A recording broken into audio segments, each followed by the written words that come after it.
Hi everyone, so now we're going to do another Arcane deep dive. And the question is there a possible way to stop the cycle of violence in the show? And you look at it, and there are a couple of attempts here and there where people are actually trying to pull basically events from spiraling out of control.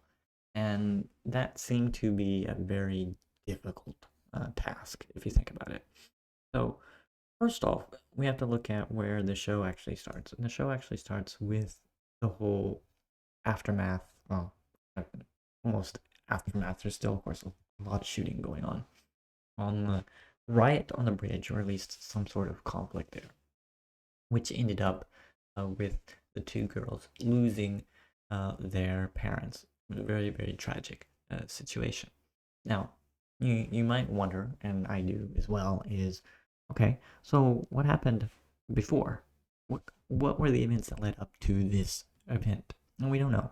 I mean, there's probably Piltover as being, a prick to Zaun in some way. We don't know exactly how that really shakes out. What is the whole relationship between the top side and the undercity, and why are they the way they are? Is kind of hard to understand.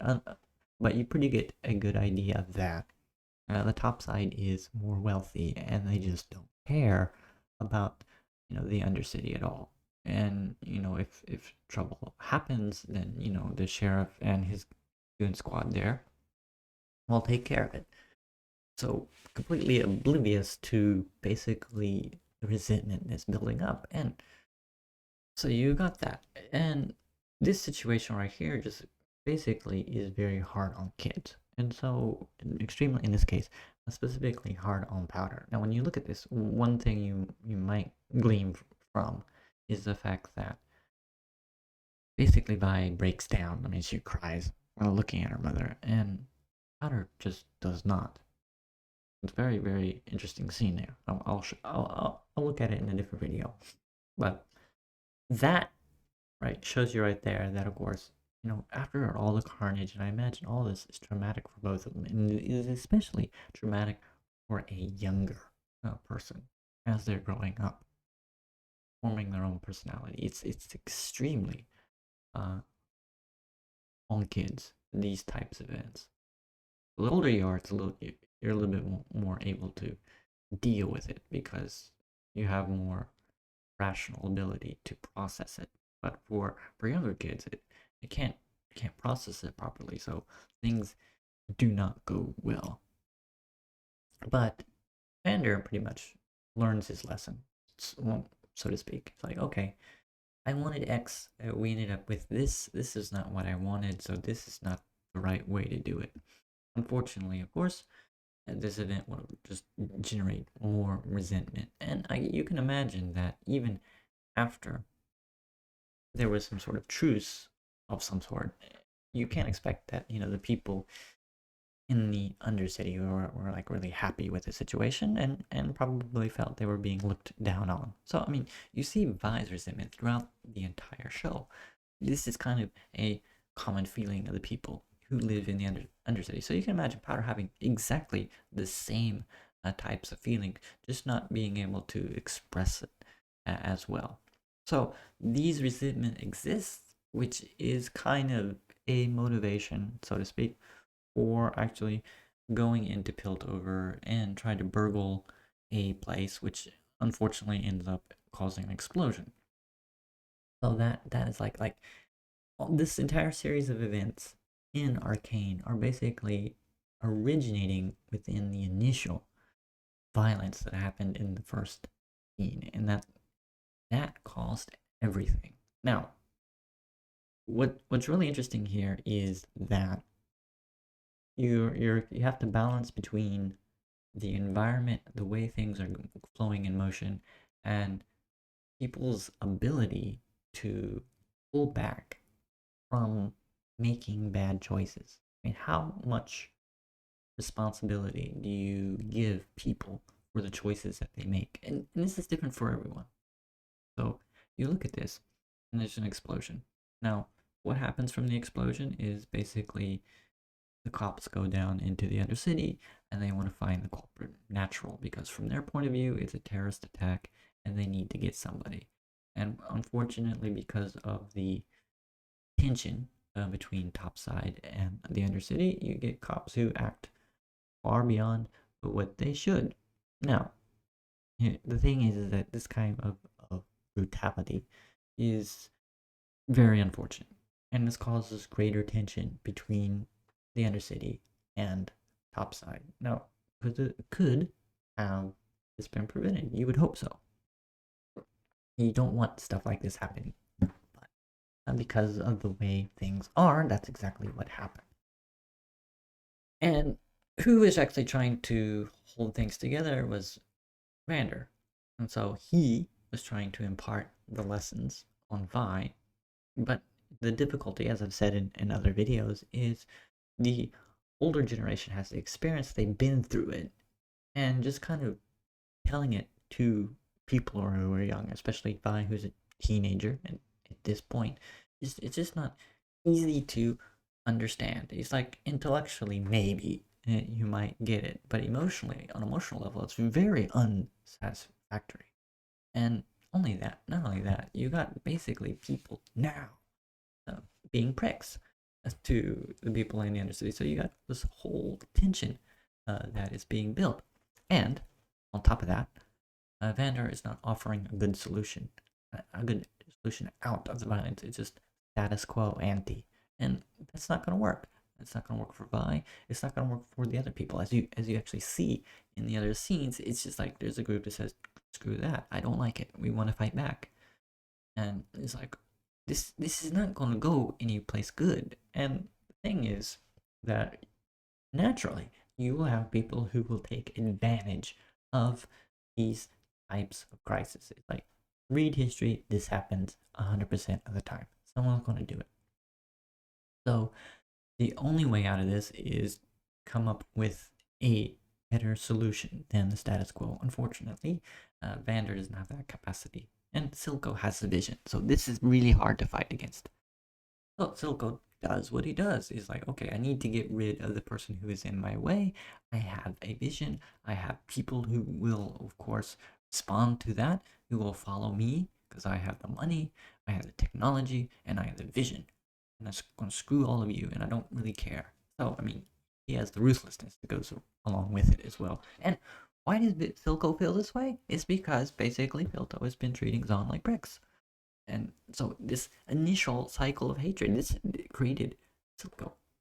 And it created all the other characters. But again, you have to say, okay, well, the environment created them in this way. Are they responsible for their actions? And the thing is like, okay, Silco is one character. Not everyone is trying to be like him. Vander is, of course, a foil for Silco, right? Vander wants peace. He wants to create a constructive situation. He just is not as smart as Silco is. And so he doesn't have a good way of getting out of the status quo. So he has a good heart, but probably not as smart. So this is a problem, unfortunately.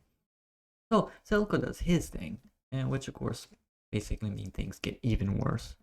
And we get this issue right here, of course, the explosion at the factory, which kills basically Vander and Milo and Clagger. And this is all Powder's fault. Now, you was like, well, wait a minute, Powder was young. She didn't know what she was doing. Yes. It was like, she did not know what she was doing.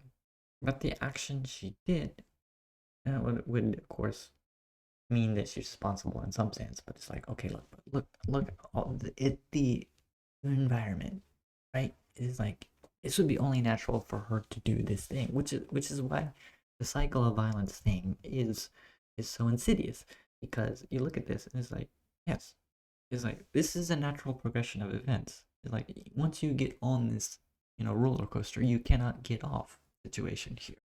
It's like, how do you pull back from this?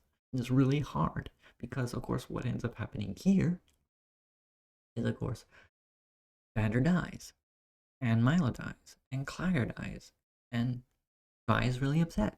She finds out that Powder did it. So what does she do? She slaps her. that's natural. I mean, however you look at it, it's like there's no way you could not do that if you were in her position with her personality. And of course, she regrets it. Boom, she regrets it, and she pulls back. And then, of course, Marcus is there, and he does his thing, and Powder feels abandoned. But it's like, if you look at the situation here, Powder has abandonment issues, and those abandonment issues are not like suddenly created in this scene or even scene before it, where she's just kind of just having a panic attack. This is something that was created way back here when her parents got murdered. So it's like all of this eh, situation where there's a whole lot of uncertainty and violence, and the world is a scary, violent place, and just creates this problem where she needs some sort of anchor, so to speak. Just someone who will keep her together. That's kind of the way the world is, and so it's extremely tragic. And so all of that creates a character who ends up basically continuing the cycle of violence. We see after all this that as she grows up, she looks like this. Now, this attack on the airship here by the firelights is basically a result of Silco expanding his power. He's expanding his power because he needs basically to be seen as equals, so to speak, with respect to Piltover. So he's doing his thing to expand his business, which of course is creating a group that would be against what he is doing. They want a different way compared to Silco. So of course, Silco is worked in helping with Powder here. Of course, it's now Jinx, and this ends up situation. Of course, since basically she ends up killing a lot of the firelights and the whole explosion there, which of course upsets certain people in Piltover, as you normally would. But this particular scene is important in that basically because Jinx kind of loses it a little bit, and of course her mental instability is all due to everything that happened before to her, the abandonment issues, and of course everything that led up to that.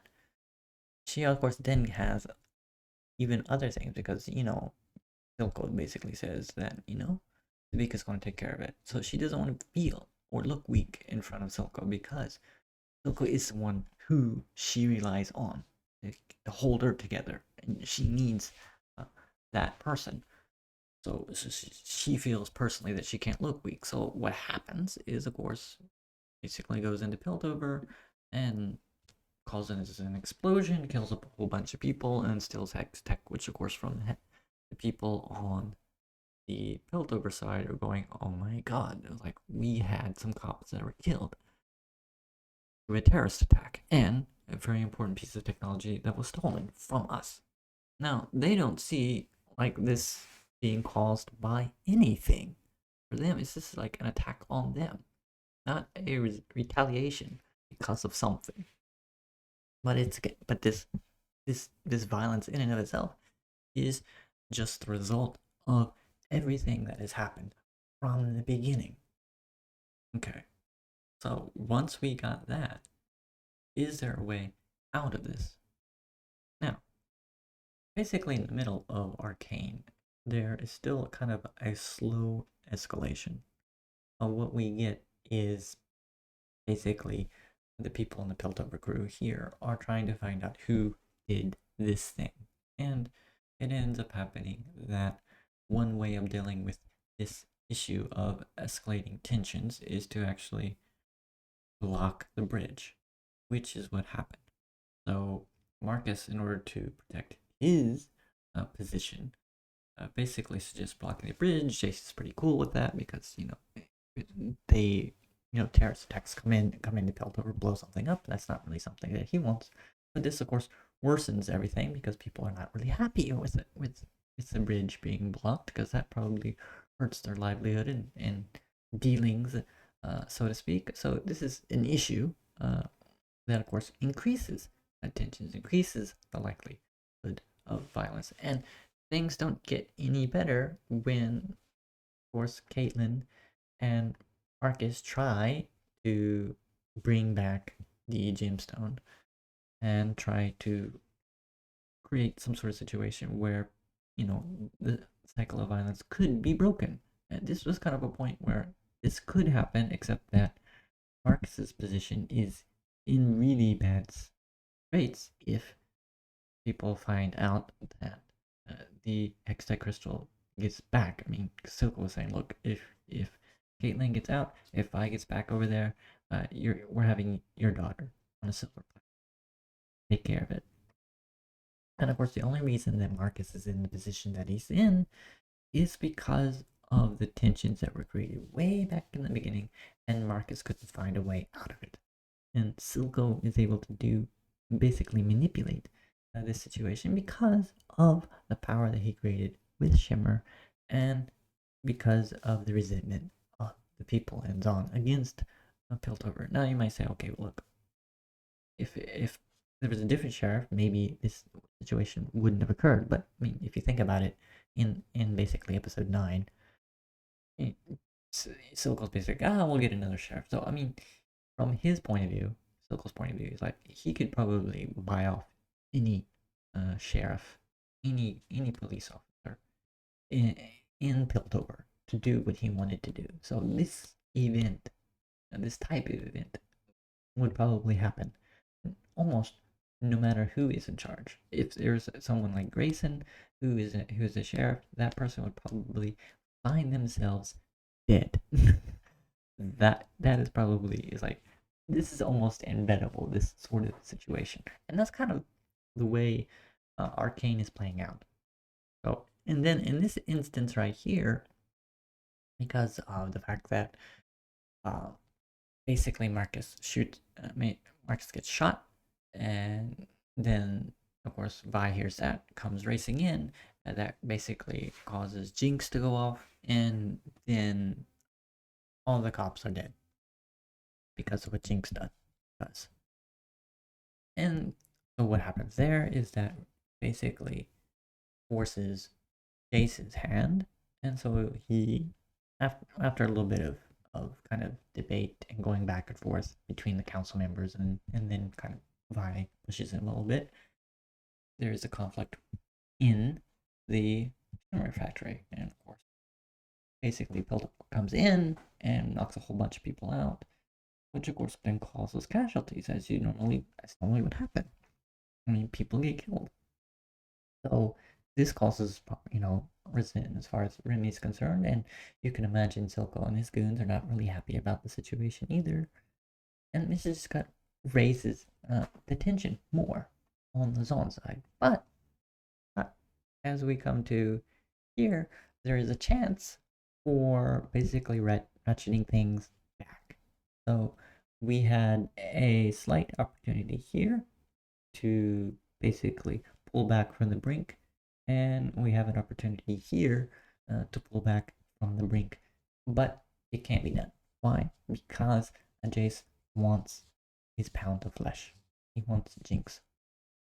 Everything else he's willing to give away, but he must have someone, and that person is not the person that Silco can give up. If Jinx was even more magnanimous, so to speak, he could have had full blanket amnesty. But probably politically that would be difficult. And I imagine from Jace's point of view, why would I have some sort of maniac who has killed a lot of Piltover's finest? Why would I let that person go? I mean, this person could attack again. And, this would not be something that would be good. So you can see that, but from Silco's point of view, it's completely untenable. He cannot accept that thing. So what ends up happening is Silco has a scene where he basically is thinking about this, and Jinx overhears it and basically interprets it in the worst possible way.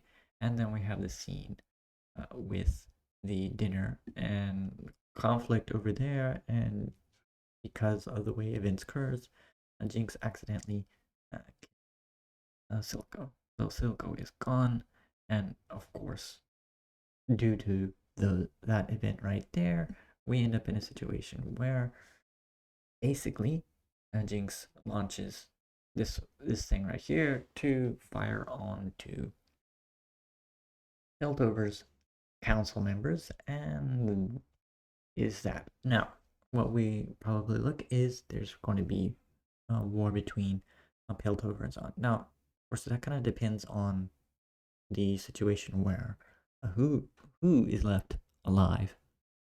If you look at it, it's like, okay, well, Silco is gone, so that means who's going to be left in charge? Or is Civica going to be the person who is leading the side of the Zonites? Is it going to be someone else? Is Echo going to be able to do something?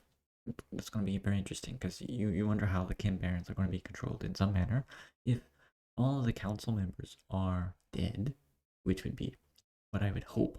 Hope there's not like some sort of magical thing that Mel has that saves everybody. You want real consequences here. But if we assume that everyone is dead, who is going to lead Piltover? If we assume that Mel and Jace survive in some manner, well, how are they going to get out of that situation? There looks like there's no easy way to pull out of this circle of violence. And it just kind of shows exactly why this is so difficult. I mean, even if you kind of mention like how many people who were lost in the conflict between both sides and how much people have lost, there's always going to be resentment uh, from people who lost very, very important people to them, and people who want revenge for everything that's been done to them and the people that they loved. And it's like, even though if there are some people who are interested in pulling back, there are other people who still hate the way things are, so want to get back. And so what you end up having a situation here is that even though there are some people who are, I guess, more level-headed, so to speak, who want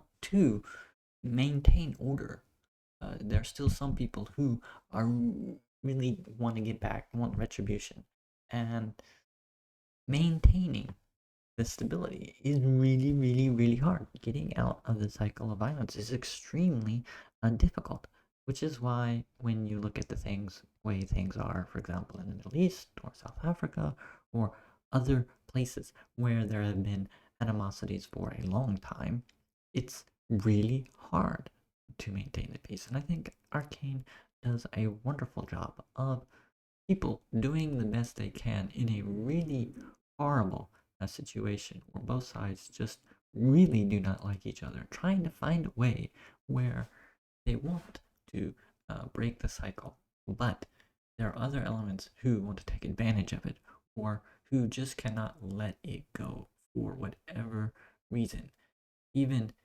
if it's not a good reason or even if it's something that's beyond their control. It's like, how do you permanently end this? This is such a very difficult question, but also something that I think is worth exploring and worth thinking about. I think if you think about it, it's really tough. There's no easy, realistic solution in dealing with it, but definitely it's worth something to think about, I would think.